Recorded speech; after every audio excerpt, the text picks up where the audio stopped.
Welcome to Natural Habitat Adventures Daily Dose of Nature. I'm your host, Brooke Mitchell, and today's topic is Conservation Connect, Sea Turtles, and the Last Straw for Single-Use Plastics with Christine Figgener, Ph.D., marine biologist, author, and founder of Coast in Costa Rica. Chris, thank you so much for being here today. I'm so excited to chat with you again. Same. Thanks for having me. Yes, and to begin, everybody, Chris has supplied me with a fantastic video that will really set the stage for today's conversation. So let me just get to that.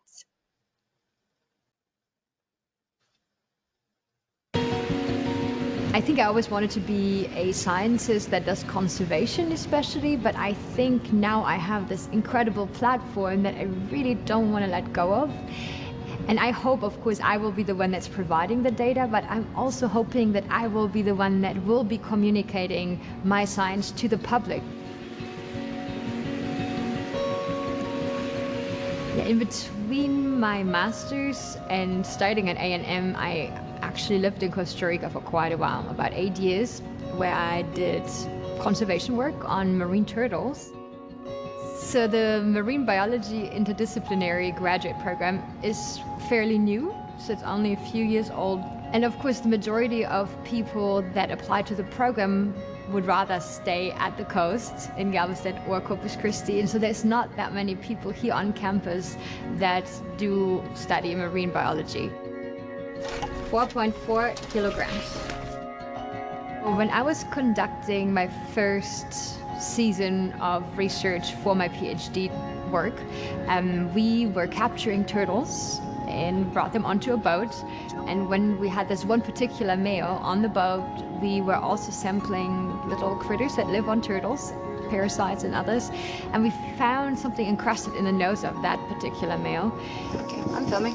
You can go for it. So I cut off a piece and my local system bit on it. It was plastic. So yes, that was how we found out it was a plastic straw that was lodged into the turtle's nose. I'm sorry, little one. I think you like it better afterwards, though.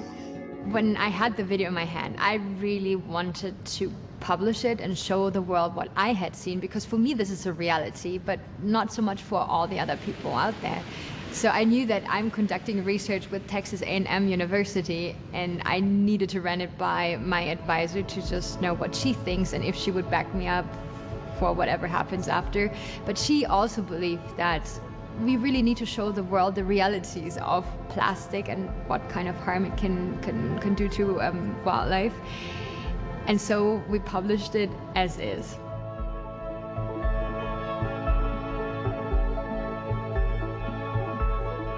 And then this video happened, and that video provided me and still provides me with a platform that is beyond of what I would have ever imagined. Of course, I also get more opportunities to talk to the next generation. So I've been on a bunch of panels with the next generation STEM, especially with girls. So I always like to talk to them and give them ideas of what they can do to become a biologist or scientist.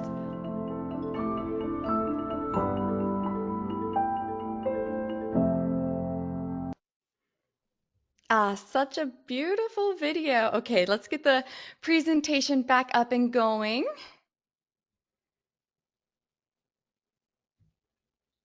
All right.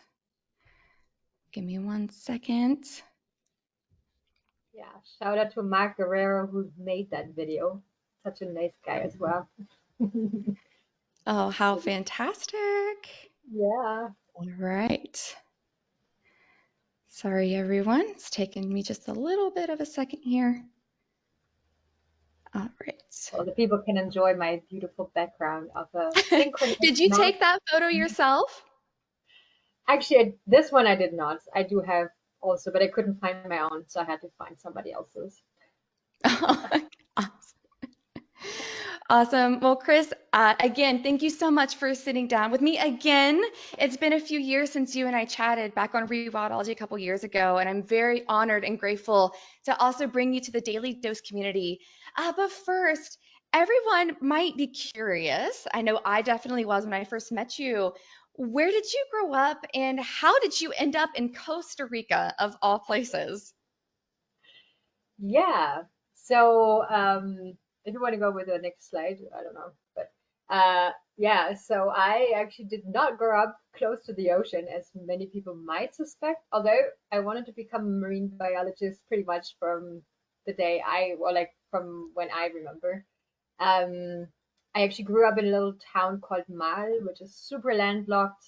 I always compared probably to Pittsburgh in the US. I've never been there, but it sounds about the same area. A lot of coal mining, a lot of industry, not very pretty, not a lot of nature. I'm sorry, I hope I'm not offending any people from Pittsburgh, but I think nature-wise, it's probably there other around in the US as well. And so I just was very lucky that my parents were ocean people. So instead of going to the mountains, we were vacationing most of the time close to the ocean. And actually, on this one photo, you can see the very first vacation in Greece where I was at the Mediterranean. So I was like 2 years old, I think. And it was Oh, also where I wow. was the first time able to dive into the water and start exploring a little bit the underwater world because I was scared of it and I didn't want to go into the water because I could see there was some stuff swimming under the surface.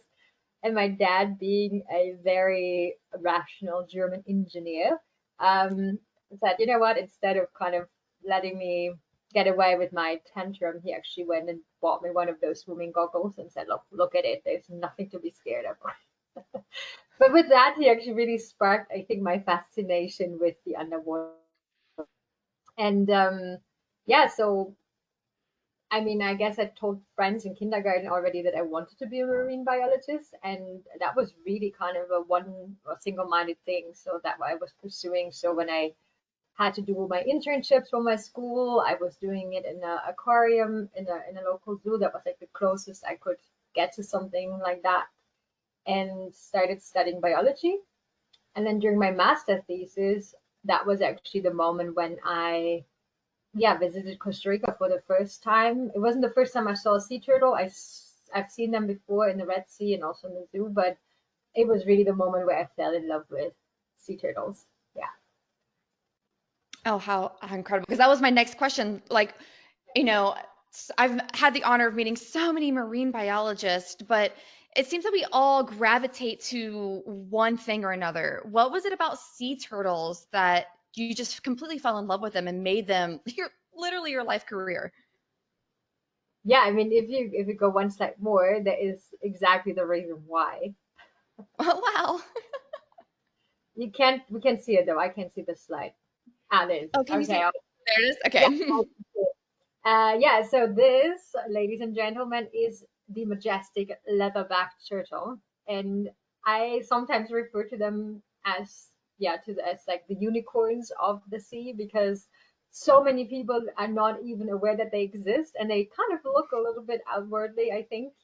Um, they are the largest of all sea turtles, and they do not look very much alike all the other species. So I think when I say sea turtle, people envision something else usually. But this was the species that I started working with, and I'm still working today with. They are as large as they look. So carapace length, or the shell length, is about as long as I'm tall, and I'm about 5'6", 5'7", I think, in the imperial system. So, and they weigh between 300, 600 kilograms. So that's the double of pounds, right? So it's like close to 1,000 pounds. So they are humongous, very impressive. And I mean, when you see one of those giants coming out of the ocean at night, very slowly making their way up the beach, while you're sitting in this incredible setting in Costa Rica, with the jungle on one side, the incredible stars above you. I mean, this is just magic pure. And that is really, well, maybe not the reason why I fell in love, but that was definitely one of the reasons. And I think the reason of why I started working for sea turtles is that with everything I learned about sea turtles in, especially the very beginning about, the status of them in our world, and knowing that we humans are the main contributor, I felt incredibly guilty as one of the representative of our human race. And I kind of felt like I needed to make amends for the rest of us. And do everything I can to help maybe make them exist on our planet for a little bit longer. Yeah, that's a beautiful why. I know a lot of us are driven with similar feelings, and just how it manifests just might be different from one conservationist to another. So I understand. So since you are a sea turtle expert, like by far, like the definition of a sea turtle expert, could you maybe teach us a little bit more about them? Maybe like a sea turtle one-on-one. How many species are there? Any cool facts about species, conservation status, those kinds of things? That would be amazing. Yeah, so people are usually surprised about the number of sea turtles that we have in the world. Either it's because it's very little or a lot, because some people think there might be just one sea turtle. So sea turtles, we only have 7 existing species right now at this moment. There used to be more, evolutionary. We have fossil finds of up to 40, a little bit more than 40 species. But for some reason, only those 7 remain. They are part of the larger group of turtles, which are more than 350 species worldwide. So we have, tortoises and freshwater turtles, but then we have this very specialized group of turtles that live in the ocean. And what I always find so incredible is like how long sea turtles have been around. So the leatherback turtle is, as you can see also, is the only member of its lineage because it does not have this hard-shelled carapace as all the other species have. And leatherbacks are also the oldest species of all. So they have appeared on our planet about 90 to 110 million years ago and haven't changed pretty much since then. Have That's survived nuts. the extinction of the dinosaurs. Dinosaurs became extinct at about 66 million years ago. And so it is absolutely mind-boggling to think, that you literally are working with an animal that has seen the dinosaurs, right, and has survived Yeah. them. So even the other species, which are younger, are still about 30 to 60 million years old, right? So this is still a pretty impressive age. Which makes it sad is that it's really only in the past few hundred years that we people, we humans, have managed to get them to the brink of extinction with the way of how we live, how we acquire our foods, and so on. Because they are very successful animals, they all have a very similar pattern of how they reproduce and or like their life history, what we call that in smart. So it starts with a female coming onto shore to lay her eggs in usually very tropical countries because they are reptiles, and so that means they cannot regulate their own body temperature, so they need stable, warm temperatures. Also, that's the next step because the female is going to dig a hole into the sand, lay her eggs inside, and then she disappears into the ocean again while the eggs need to incubate all by themselves in the sand. So that means the temperatures need to be quite warm as well and very stable. And then after 2 months, the babies come out of the sand all together in a big group, make a mad dash to the ocean, hopefully not being picked up by any birds, and then dive into the ocean and swim as quickly as they can into the open ocean currents, where they spend several years growing as quickly as they can. So it's less fish and less birds that can, manage to eat them even. And once they're about plate size, they recruit back to more coastal waters where they then grow even more until they reach adulthood and then start the whole cycle again, right? Returning to the beaches or close to the beaches they've been born on themselves, finding a mate, and then going through the whole process again. And the crazy thing is that the generation time for sea turtles is incredibly long. So for depending on the species, but we're looking at years between 20 and 45 years until the animals reproduce for the very first time. That means, of course, a Wow. lot can happen until then. And so the statistics isn't great to start with turtles. So they do not have what we call parental care. So mom and dad are not in the pictures for the baby, so they do not take care of them. And so the strategy is really to produce a lot of babies because they know there will be a lot that will perish in the first days and the first weeks. And we estimate that it's only 1 of 1,000 babies that even reach sexual maturity, right? So this is Wow. kind of so, and this is also the reason that, the conservation status, pretty much every single of those 7 species is listed on the red list for the IUCN and is in one way or another threatened with extinction. Thanks to us humans. I hope you learned enough with that short, quick introduction to sea turtles. Yeah. And with the slide here, could you maybe talk a little bit more about these individual species too? Sure, Maybe yeah. what makes some of them different? I And want to I know build they this also have for you. different statuses. Yeah, so we have, of course, in the very bottom, the big leatherback turtle. So the leatherback turtle is considered, well, depends on the population. It's a little bit confusing because sometimes you have like the global estimate, so it's considered vulnerable, which is still vulnerable to extinction. But we have populations of leatherbacks, such as like the Eastern Pacific, for example, leatherback that is almost extinct. So we have literally 200 to 300 nesting females left in the entirety of the Eastern Pacific. Wow. Probably a lot less males. Then we do have 2 turtles, the flatback turtle and the chemstridley, which are species which we call endemic. So they exist only in a very distinct geographical area. In the case of the flatback, that's the northern part of Australia and the waters close to Papua New Guinea. And the chemstridley can be found mainly in the Gulf of Mexico. So it's not surprising maybe that, because it's, of course, both of them have small populations, the chemstridley is definitely considered critically endangered. So after critically endangered, the next category would be extinct in the wild or extinct. So there's not much more that can come after. Um, then there is another species that is also globally considered critically endangered, and that is the hawksbill turtle. Um, the hawksbill, you can, yeah, I mean, they all have the names next to it. So the hawksbill is called hawksbill because it has this very distinct hawk beak, feeds on sponges, very important for our coral reefs and keeping them healthy because they feed on the sponges and take them off the reef.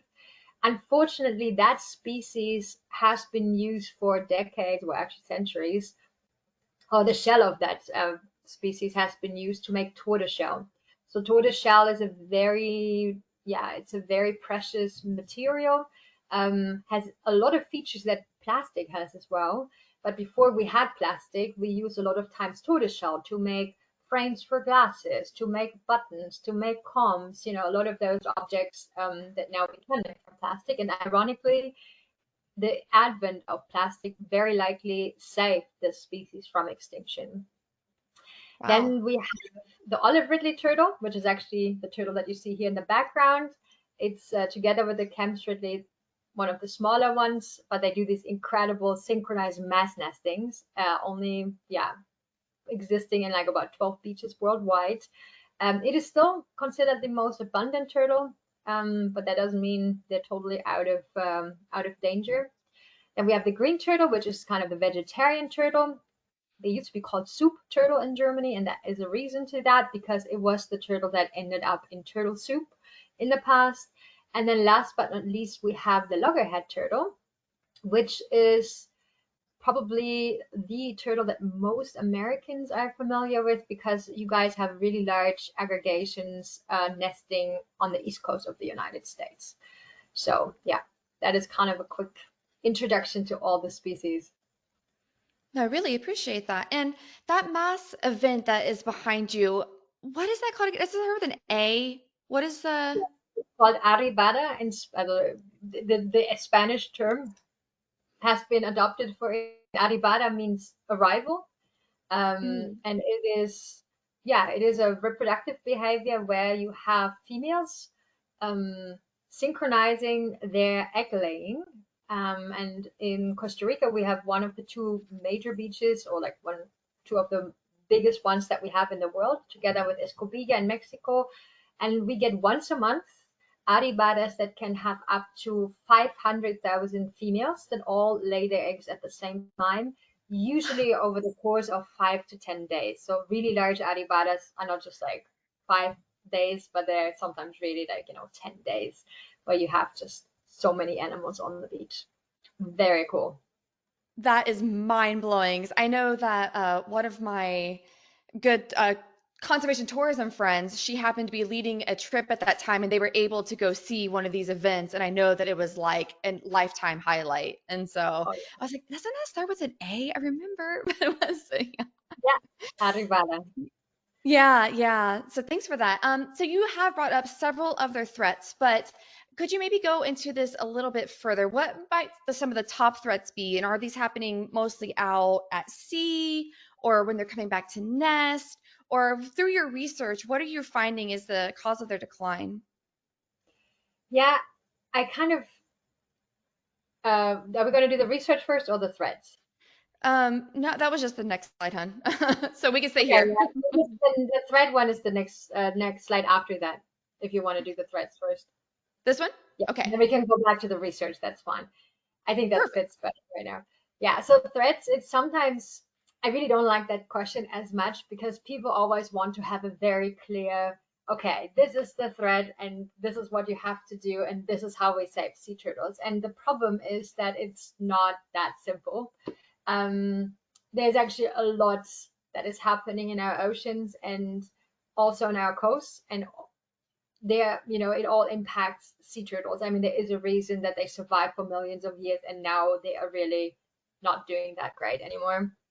Um, so I a lot of times compared with the apocalyptical writers from the Bible, they're kind of these horsemen that come and wreak havoc everywhere and they're kind of doing stuff together. So that's exactly the problem when we talk about threats, is that they have these crazy synergies as well. Um, and a lot of impact that follows kind of a rat's tail. So we have, of course, the climate crisis. That is a massive problem because our sea levels are rising and we are losing sandy nesting beaches. That's a massive problem here in Costa Rica as well. Temperatures are rising globally, and we are producing more females because the biological sex in sea turtles is defined or determined by temperature during the egg incubation. And so for not just yesterday, but literally for the past 10, 15, 20 years, we are mainly, if not exclusively, producing females. Maybe not a problem yet, but remember, long gestation times, it will come eventually. Then next on the list, of course, is the direct exploitation of our oceans and the direct exploitation of sea turtles. So there is still people that like to eat sea turtle meats, that like to use tortoise shell, and that like to eat turtle eggs. And that is happening especially Central, South America, Africa, Southeast Asia, on the local markets. During the pandemic, it got really bad in Africa because the oil of sea turtles is considered some type of remedy for respiratory disease. But also indirect exploitation, or like the way of how we exploit our oceans. It's kind of, sea turtles are collateral damage, because the way of how we fish, especially the industrial fishing, more than anything, we lose hundreds of thousands of animals every single year in fishing nets as bycatch, what we call that, incidental bycatch, and also and that's what the slide is showing, we lose turtles also in what we call ghost nets. So that are fishing nets that have been discarded or have been lost at sea and they just drift completely by themselves through the ocean and just catch anything that comes into their way. And you always have to remember those turtles that end up in the fishing nets or that were killed for their meat, that are all the one out of 1,000 that actually already made it, right? So they don't have that many natural predators anymore at this point. Then, of course, we have coastal development. We like to live close to the beaches, and so we build hotels and houses and a lot of light, and sea turtles need light to orient themselves, and usually the ocean is the lightest part of wherever they're going. And so they get disoriented, run land inwards, get run over by cars, and those type of things. We're losing beach because people armor the beach as well. Then the next big category is pollution. We have oil spills. We do have a bunch of plastic, which I think we're going to talk a little bit more about later on. And we also have more silent pollution from our agriculture. So we have a lot of fertilizer and pesticide runoff to our oceans, and it causes actually a type of cancer in sea turtles called fibropapillomatosis, which leads to these really huge cauliflower looking tumors on all kinds of body parts inside as well, the organs. and they don't go away by themselves. So they will just keep on growing, and eventually the turtle will not be able to swim properly anymore, not able to feed itself properly. And then we also have invasive species. So we have a new type of seagrass here in the Caribbean that is pretty much erasing the seagrass. It's the seagrass that turtles feed on, the green turtle species called turtle grass. So our turtle grass is disappearing, and we really do not know what effect it will have on our populations. And that is just a very quick idea of what turtles are up against. Okay, well that was enough doom and gloom for a while. Let's start switching gears to the solutions that you're such a part of, because like you do so many amazing things. You're not only are you a conservationist, but you're a scientist too. And so, yeah, I'm gonna go back to this slide here of these cool scientific methods that you do to study sea turtles. So could you maybe talk a little bit more about these techniques and what are the questions that you are looking to answer? Yeah, I think what's really important to me right now and has been for a while, but it's also a big part of what I'm talking about, is that, you know, a lot of times conservation and science do not go always hand in hand, which is very concerning in my opinion, because I think that effective conservation measures can really only be developed if you have the science, the data to back it up, or to even make proper decisions, right? Especially in the face of low low budget. So we, you know, conservation doesn't have a lot of money, and we always need to see that we get the biggest bang for our buck. And so we really need to we need to thrive for efficiency in order to really, you know, make the money go farther. And a lot of the things, or like a lot of people that are in conservation, are more the emotional types, and they do things because it feels right. And there I'm kind of, you know, barging in as a scientist, saying that should not be the base of why you're doing things. And so a lot of science that I do, actually, I'm trying to do most of my science in that direction, is like I feel wise. I ask questions that hopefully give me answers and will hopefully inform my conservation measures, right? So it helps me to develop data-driven stuff. And so one of the very basic things that we do a lot of population monitoring, for example. So that means we're trying to even figure out, okay, how many animals do we still have in our population, right? Sounds easy, but you know, if you've ever seen a turtle, they kind of look all the same. And so what we do is, in order to make sure we're not double counting the same female and then say, oh, it's 7 turtles, but it's actually the same female that I counted 7 times, we, for example, apply flipper tags. That's what you can see in the upper part. It has a very unique number, and they usually get it on both flippers.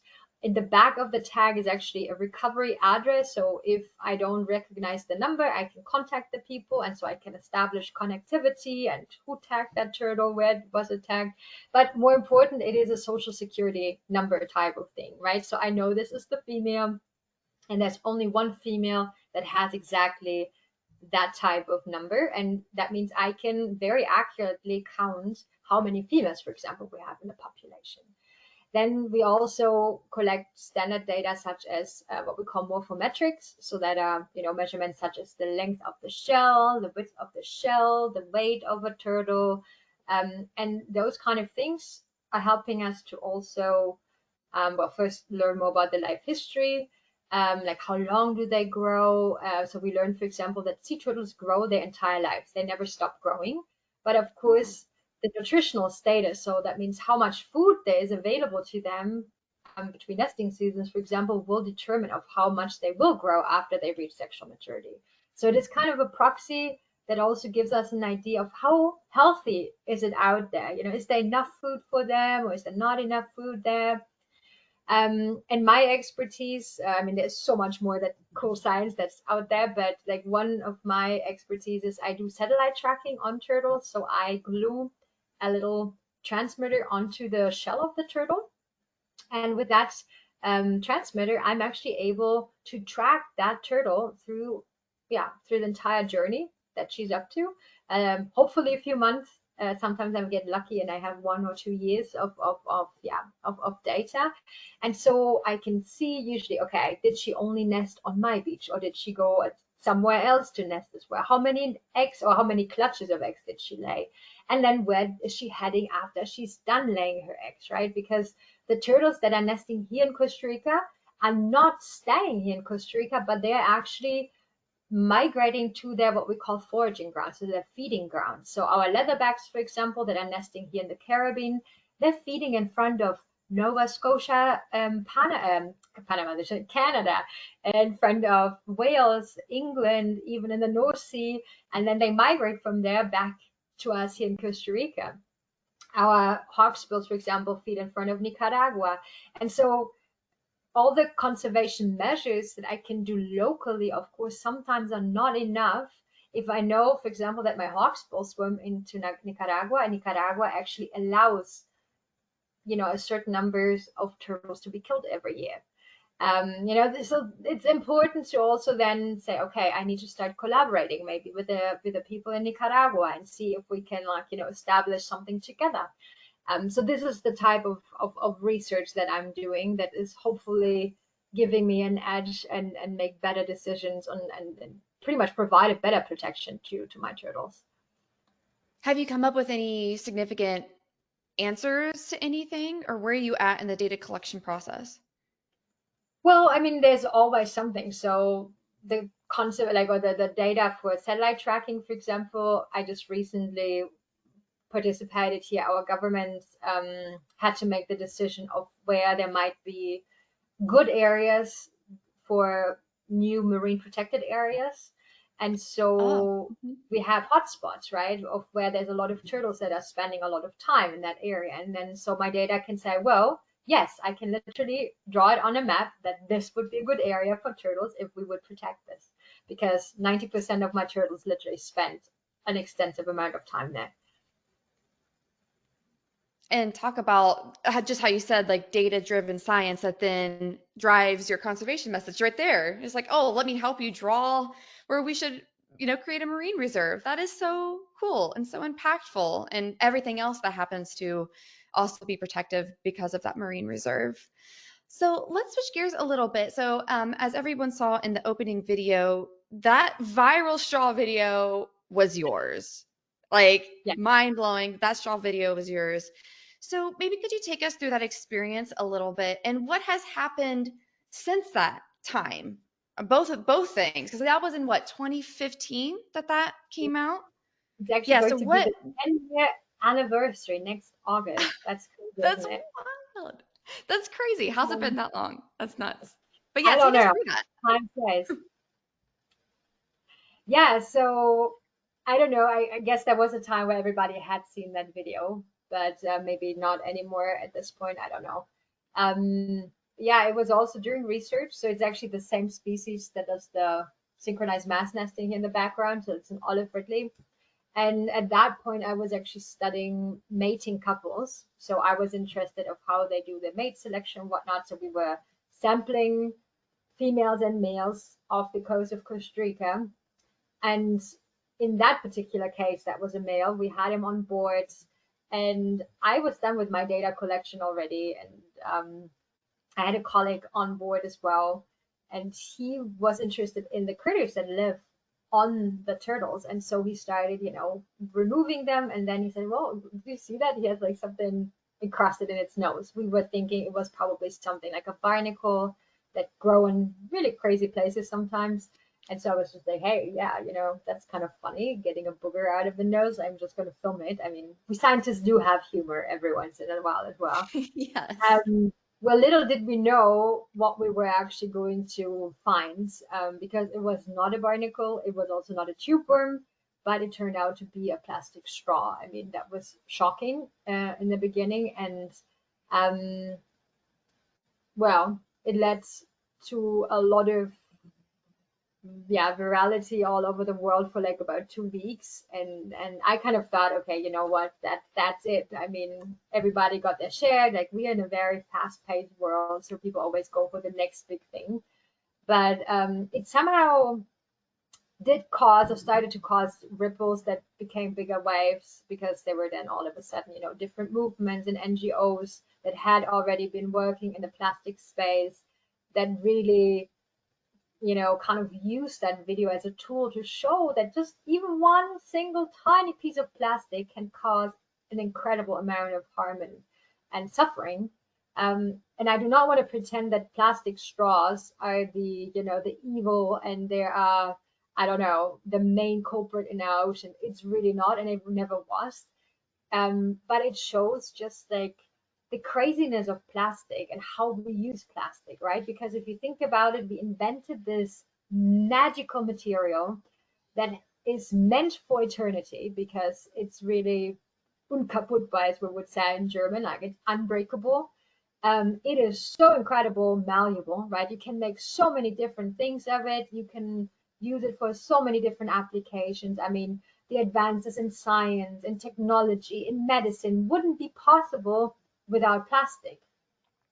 That is all great and good, but our culture of conveniences, because we don't feel like washing our dishes anymore and whatever not, has led us to using this type of plastic for things that are totally, well, idiotic if you think about it, because we are making an object that we will use for only a few seconds from a material that will definitely last for a lifetime on our planet, right? Like a plastic straw, for example. And yes, there are people that cannot drink without a plastic straw, but most of us can. So there's a very easy solution. It is like, just drink out of your freaking glass, right? Don't use like straws. I don't know what's the big problem. And it is such an easy fix in this case. I know there's more single-use plastic, which is everywhere in the US. I always get I'm getting a lot of anxiety when I'm in the US, because I am just living in Costa Rica and in Germany. Costa Rica, even though it's a developing country, is so much better in not having single-use plastics everywhere in restaurants and whatnot.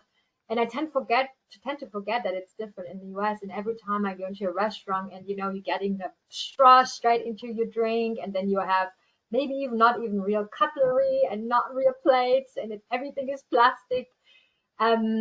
Yeah, I think we still have a long way to go. And the important message here is we need to not find better ways of recycling plastic, because that is a big hoax. Plastic is not recyclable, as for example aluminium or glass is, because from aluminium you can literally make the same quality can that it came from. Plastic, it's always a downcycling. There are just a few plastics that are even recyclable.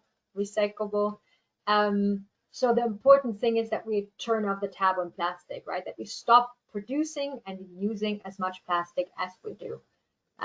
Yeah, so that's one part that everybody can take part in, right? It's all about what we do at home, what we demand from the businesses that we, purchase stuff from. So this is, yeah, something that actually is probably one of the nicest thing about sea turtle conservation, because it's really not as abstract and far away, because you can do something every single day for sea turtles.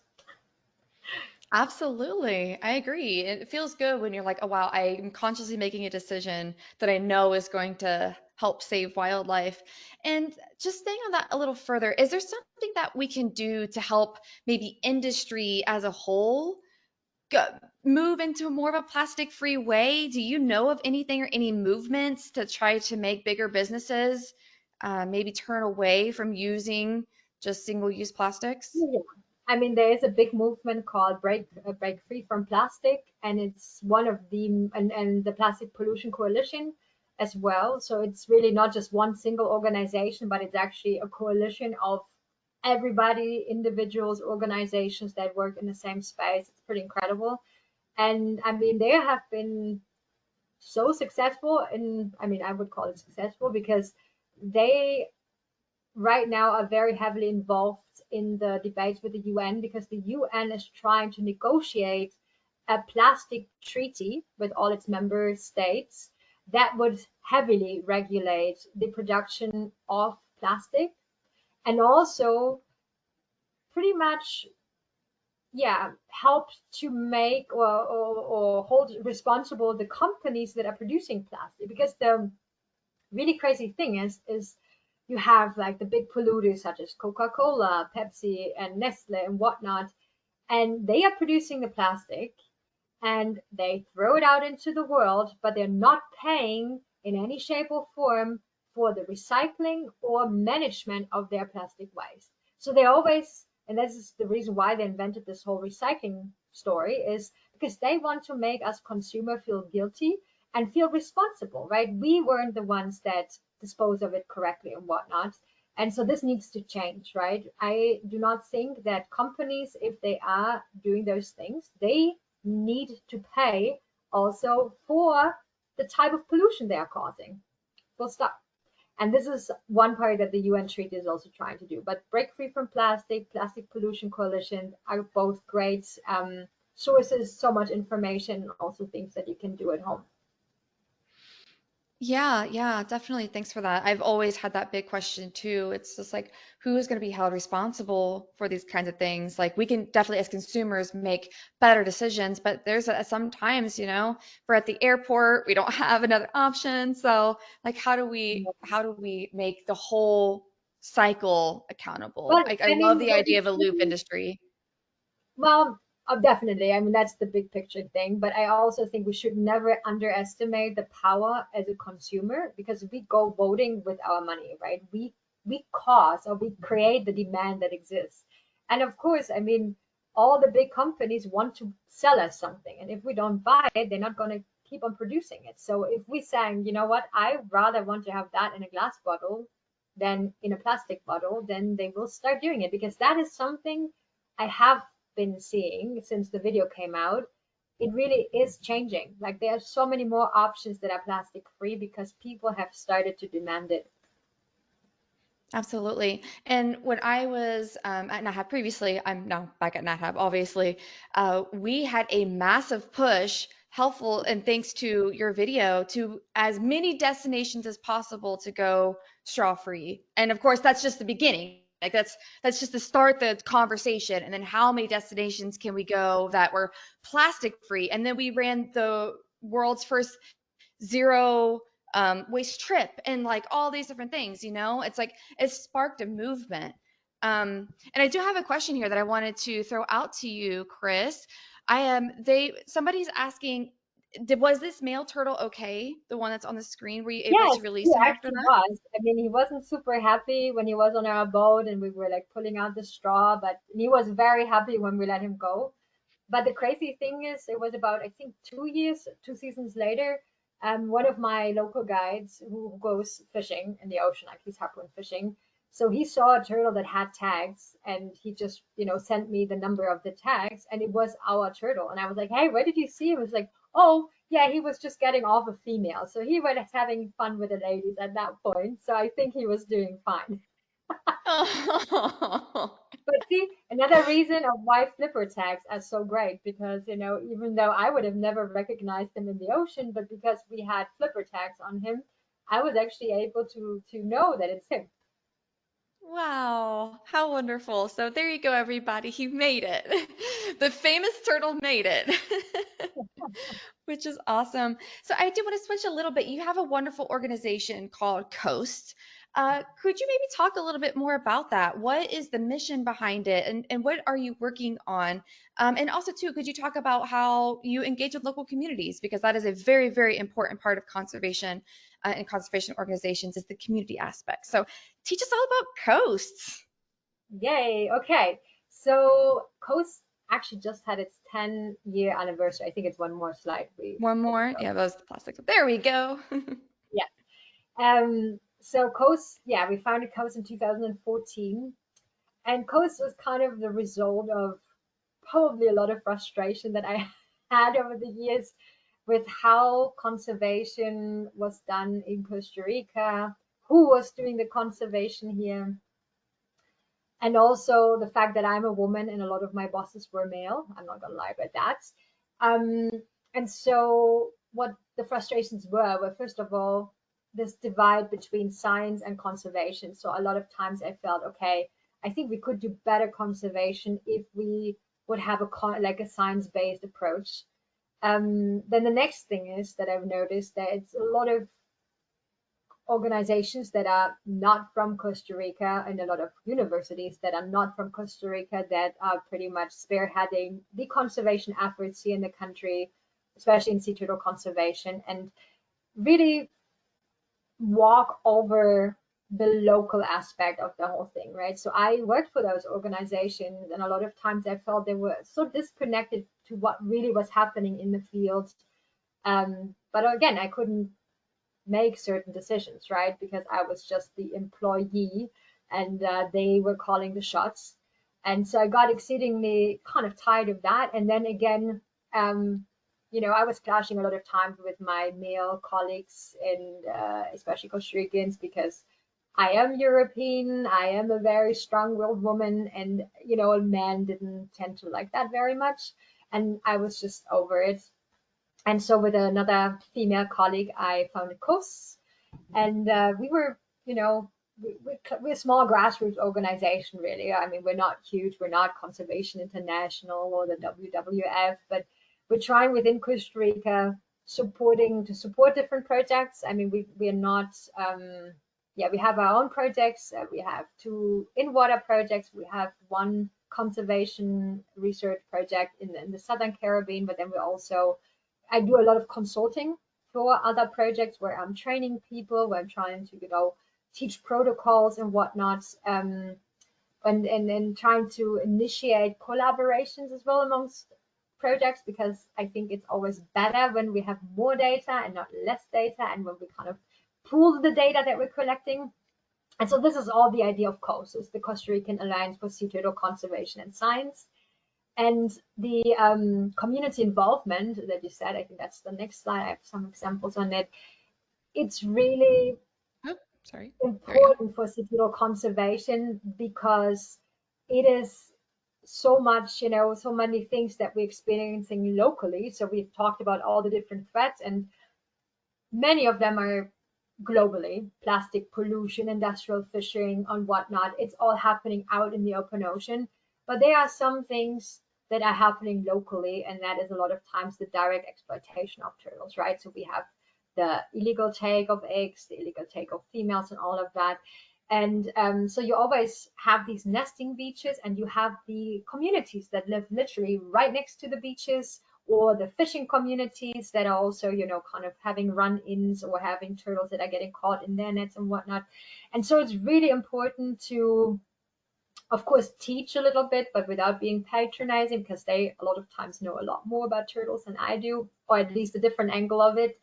But the important thing is to really understand that, of course, they want to have a livelihood, and it's about trying to create livelihoods within conservation, right? So what we do a lot of times is we actually hire people from the villages to conduct the beach patrols. So that means because we are walking the beach from March till October every single night from 7 p.m. till 4:30 a.m. in the morning in different sectors, because our beach is 10 kilometers long, and in different shifts. And so we need people, right? I need at least every night 6 to 7 patrol leaders that do cover this. And so we do that with local people that will receive a salary and a health insurance. And hopefully this will provide an income to the community as well, because a lot of times there is not much opportunity. There is just nothing. I mean, our villages sometimes don't have a supermarket, no restaurant, no bank, nothing. I mean, there's really no businesses where people can work. So people go out and, collect some eggs and sell them, because, sometimes you do need money for stuff. And I think the biggest shifts we can see, especially if we're hiring former, I don't like the word poacher, but former people that have been collecting eggs, and see what kind of shift that creates, right? I mean, we have one guy that works for us who's also single dad, so he has a daughter, and I know that I think his change of mind started with having this daughter, and also having to have a steady income, and maybe not having it because he's doing something illegal, because it is illegal in Costa Rica. And so he has been such an asset to the project, because he knows so much. He knows all the tricks of all the other people that are stealing eggs. And our poaching rate has been going down incredibly since he's working for us, right? So it's a win-win. And this is really what I'm trying to do with COAST, is really kind of really seeing that we have more jobs in the conservation sector. Not that it's that easy, because money is really not that abundant. But hey, we're trying. Yeah, you're doing just incredible work. And I wanted to have a chance to highlight that, especially with the community aspect. And that was such a beautiful story with him coming to, yeah, just like reformed poachers, I think is like one term that people have said, or just like you said, it's amazing when you can bring people into the fold. Because a lot of times, poachers, they don't want to be doing what they're doing. They just need better opportunity. So how can we help? You know, as I've said multiple times, conservation is actually a people industry. It's very It rarely is. about wildlife. We go in for the Yeah. wildlife, but then we learn it's all about people. Yeah. I mean, I became a biologist because I'm not a people person. But boy, was I wrong going into conservation. Absolutely. I started out as a scientist and now I love talking to people all over the world. It's pretty amazing how that just happened. So let's take another shift here. So Natural Habitat is one of the world's top conservation tourism companies, and we thoroughly believe in using tourism as a way to promote conservation and help protect wildlife and our amazing ecosystems around the world. So, and a lot of people love to travel the world to see sea turtles. So, in your opinion, what is tourism role in sea turtle conservation, and how can we all be ocean stewards during our travels? Yeah, I think that's a great question. I think I have it on the next slide a little bit. Yeah. So talking about creating, jobs in the conservation space, actually ecotourism is definitely another big player, especially for those villages that do not have a lot of other options. So if you want to help sea turtle conservation, book a tour somewhere in those villages. Go with one of the locals onto the beach to see a nesting turtle. Um, what I get really angry about is when there's people, for example, here in Austria now, where we have these mass nestings, and you tell people, well, you can't go on the beach by yourself. You have to have a guide, and they're too stingy to pay I think it's $15, $20 per person to go onto the beach. And they don't understand is because like, oh, everything costs money. It's like, yes, but if you don't want people to exploit exactly those natural treasures, then you need to see that they make money in a different way, and that is tourism a lot of times, right? So this is really super important. And there's so many ways of how you can experience turtles, right, in the wild. You can go and see a nesting turtle with a guide, hopefully with red lights and all the precautions. You can go and see a nest hatching, right? So there is projects that either do kind of organized releases, or you can go, for example, what we usually do is we say, hey, we had a nest that hatched, because ours are all naturally on the beach, and you can come with us and watch us do a nest inventory, with the chance that there are some babies, but you see what we're doing, how we collect data, and then we talk about turtles. You can go out and snorkel with turtles, right? There's so many places that turtles are hanging out in the water, diving, snorkeling. You can experience them. And all of that creates an income for the communities that are living with the turtles, and could potentially also go and take the eggs, take the animal. But they understand also, if people are interested in watching them, a live turtle, there is no end to how much money you can make with it. Whereas like you can kill a turtle only once. You can only eat the egg once, right? So that's the really important part about it. And so yeah, I encourage people, of course, it should be ethical. But I definitely encourage people to go out and yeah, experience the turtles of the world. And on that note, especially just brought up the ethical part, which is very important. We have a great question that came in. So there's a lot of places and like sea turtle rescue centers that might have some greenwashing going on. So could you maybe explain some red flags that we should look out for if we're in a destination that Yeah, maybe we're like doing our own private tour? What, how can we again be good ocean stewards and make sure we're hiring a good company, not someone doing yeah, something bad? definitely. So first of all, you should never, ever, ever, as a tourist, be allowed to handle a turtle. You shouldn't be allowed to touch the turtle. You shouldn't be allowed to whatever. That's not a tourist thing. We have, at least in Costa Rica, we have rigorous applications. Everybody that is handling turtles has to be in our research permit and whatnot. We have to wear gloves in the best cases. So you should not be allowed to handle any turtles as a tourist. So that's always a red flag. Unless maybe you're a volunteer. That volunteerism is a little bit different because you usually spend, a week, 2 weeks, 3 weeks, a long time, and you're getting training and whatnot. But just showing up as a tourist and all of a sudden you're, I don't know, swimming with a turtle in a pool, that's another thing. Like if there is a rehab center, you will not be allowed with the turtles in the pools. Should not be. I mean, you have so many germs, chemicals on you. You should not be swimming in a pool with a turtle. You should always, be very respectful of the distance. I've seen it in Asia and Mexico. Sometimes you have two operators that throw like literally 100 people into the water. And then I've seen guides that grab a turtle underwater to bring it up to the surface so that people can see it. Handling of turtles, again, also if it's a guide, unless it's a turtle person that is like in a research project and does something that they have a research permit for, should not happening. That's always a red flag. And yeah, also keeping babies. Oh, that's another biggie. There's a lot of places in Africa and Southeast Asia that keep the babies after they hatched in tanks swimming. Big no-no, because baby turtles do reabsorb their yolk right after they hatch. That will nourish them over the first weeks in their lives. And so they should be released as quickly as possible, best at nights and in a big group. So if you see them swimming around, don't ever support something like that. Oh, those are great. Yeah, thanks so much for that. I'm sure all of us were definitely wondering about that. That was a fantastic question. So thanks for submitting that in. It's crazy. We're almost to the top of the hour, and I definitely want us to get to some Q&A. So before we get to that, how can we all support sea turtle conservation in your work, and everybody be thinking of your questions in the meantime? So how can we support you, Chris?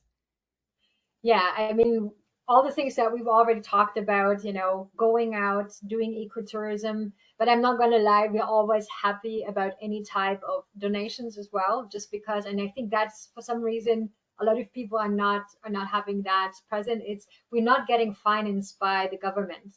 We're not getting any type of support, from yeah, any of that. So usually we're all sustaining ourselves from donations. There's so many worthy projects out there.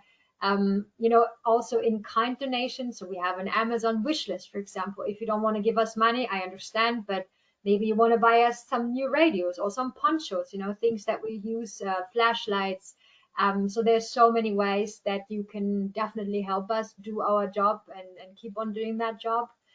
And yeah, I think that's probably, and of course, do your part in the plastic sphere and think about, how you live your life. That is also helping. Yes, absolutely. Yeah, we'll keep this slide up here. And then everybody in your control panel, there's a questions function. Go ahead and drop those in. Chris, if you have a few more minutes, I would love to ask you some questions from our Yes. viewers. So, okay, great, everyone. Go ahead, throw them in there. We're going to do some Q&A for a little while. So let me see here. Let's see what we have, some good questions. Oh, so the Galapagos is one of our top destinations at NatHab. Just for out of curiosity, for those of us who might not be turtle experts, what species can we find in the Galapagos? Yeah, so the main species that can be found in the Galapagos are actually green turtles. So a lot of times when you go diving, you will see feeding green turtles. Kind of curious is that in the Pacific we do have the normal green turtle, and we have what we call the black turtle. So it's a subspecies of the green turtle that just has, more melanin, so it's darker. And you do find actually both, as far as I know, in the Galapagos. So you have the normal kind and you have the black turtle. Nice.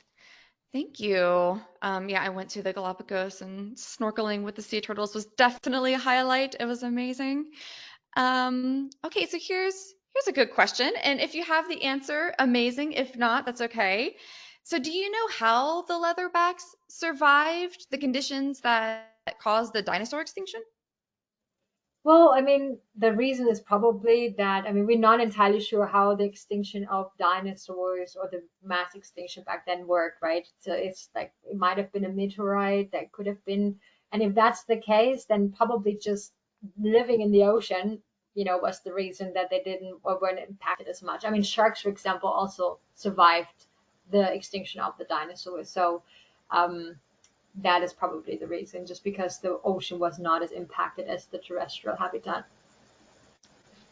Yeah, that's a really plausible theory, for sure. Next, this is a good one. Could you maybe explain the difference between turtles and tortoises? And, or so how they similar, how they different? Yeah. And did they have a common ancestor that they diverged from? So yes, they do have a common ancestor way, way, way, way, way back. Um, so the main difference is actually that sea turtles cannot retreat their extremities anymore into the shell. So, a lot of people, I think, have this image of, oh, a turtle gets scared and it retracts everything into the shell. Sea turtles cannot do that anymore. So it has something to do with it. Their shell became more streamlined, and their chest muscles growing really big because that's, their main form of locomotion, with the front flippers. And the other thing is that their shell is quite light compared to, the other turtles. So if you have like a tortoise, for example, it's a very domed, carapace, a very domed shell. So sea turtles are really kind of, streamlined so they can swim in the water without creating too much drag. And of course, they have flippers, so even the freshwater turtles usually have, um, paws with webbed toes. There's some exceptions. There's, some like the Amazon River turtle that does have kind of flippers, but if you really look into the anatomy of them, they look very different to the flippers of sea turtles. And just as a fun fact, the flippers of the sea turtles are actually the elongated finger bones. So they got these really, really, really long finger bones that are covered in the scales and skin of them, and that is what makes those paddle-like flippers. I hope that answers the question. So maybe because people always get confused with tortoises versus turtles. So there's a big group of turtle. Sea turtles belong there, tortoises as well. So every sea turtle is a turtle. Sea turtle is a turtle. Every tortoise is a turtle, but not every turtle is a tortoise, and not every turtle is a sea turtle. Yeah. Oh, okay. That's actually very helpful. Thank you for that. Oops, I went to screen. Let's see. Um, okay, one last question. This is a good one. This is back to your science. Are both males and females tagged for research, or is your research mostly focused on the females? That is a very good question. So, in theory, we would love to study males just as extensively as females, but it just so happens that females are so easily available because they come onto the beach to lay their eggs. So over the years, we've studied females, kind of overstudied females. So we know so much about sexually mature females, right? About their reproductive output, about the babies and whatnot, like right before they go into the ocean. So what we know very little about is anything that happens between the time the babies dive into the ocean until they come back as sexual mature females, and about males. So this is really kind of the, white spots, I would say, on our scientific, map, even though people have been more systematic, exactly because we are, thinking more about like how can we further our knowledge so we can do better in protecting them. So we have been working on it, and there's something called the Male Initiative, for example, where we very specifically go out and say, okay, we only want to study males and not females anymore. Or, um, we go into the foraging areas and the feeding areas and study the feeding population, right? So that means there's also smaller life stages, because that's really what we know very little about. Problem is, it's in the water. It's usually more costly. It's a little bit more complicated. So there are definitely obstacles to why, we haven't done it. But it's not that we don't want to. That's very important to know. Yeah, that was a great response. Thanks for that good question. These are all really good questions. So, Chris, I would I'm going to go ahead and wrap up the Q&A portion of this webinar, and I would love to turn it back to you for any last closing comments before we head off today.